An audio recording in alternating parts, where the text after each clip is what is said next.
Scott. Such a pleasure to speak with you. The Pale Blue Eye turned out really great. I was curious about how you were introduced to the original novel because it really sets a perfect framework for this movie. For many, many years in the state of Virginia. My father taught English and literature, and after my first film, Crazy Heart, with Jeff Bridges, he sent me the novel. He said, this is so clever that Louis Bayard, the author, has placed young Edgar Allan Poe at the center of a detective story, a genre that he bequeathed to us. I read it for pleasure, and I thought, my God, this could be a compelling film if I could do a number of things. One, I could make a whodunit. I could also make this kind of father and son love story where two loners who kind of exist on the margins of society come together and forge a deep friendship.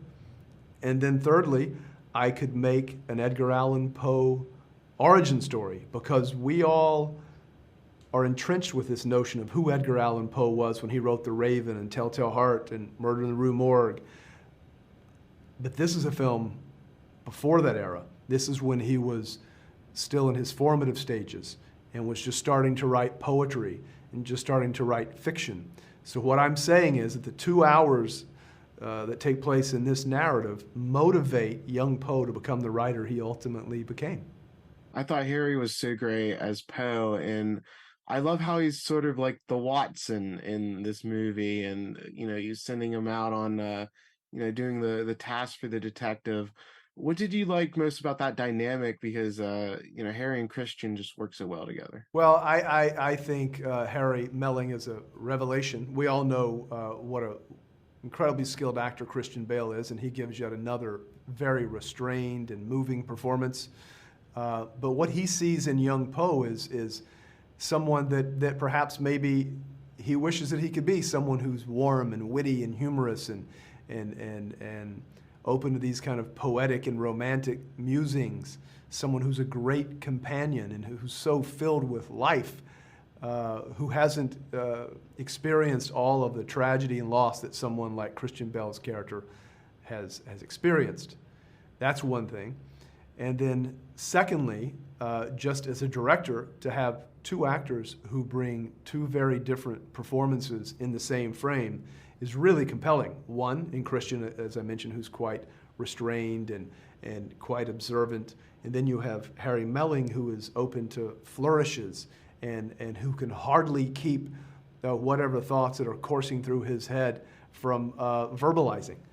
And I thought, to see these two men occupy the same space, and then at the end of the film, we see just how sincere Poe is, but we also just see how much loss and regret and heartbreak both men ultimately experienced, I thought would be, for a viewer, but certainly for the writer and director, a really wonderful experience. Yeah, I wanted to ask about that final scene because the performance they both give is very raw, it's very vulnerable, it comes across as genuine. And I thought that final scene really elevated the film, not just with the story itself, but also just the emotional impact it kind of instills in the viewer. So how was it filming that? Because it really brought everything together. Thank you. Well, it was not an easy scene to film. And leading up to that point, as the director, you want to leave breadcrumbs for people to see upon a second viewing, should they watch the film a second time, that they could have really picked up early on some of the clues that lead to that particular scene, firstly. And then secondly, I think we shot that scene in an entire day, maybe a 12 or 14-hour day, where everything comes to the fore. The entire film rests on the success of that scene. I mean, look, the ending arguably is always the most important thing in any movie.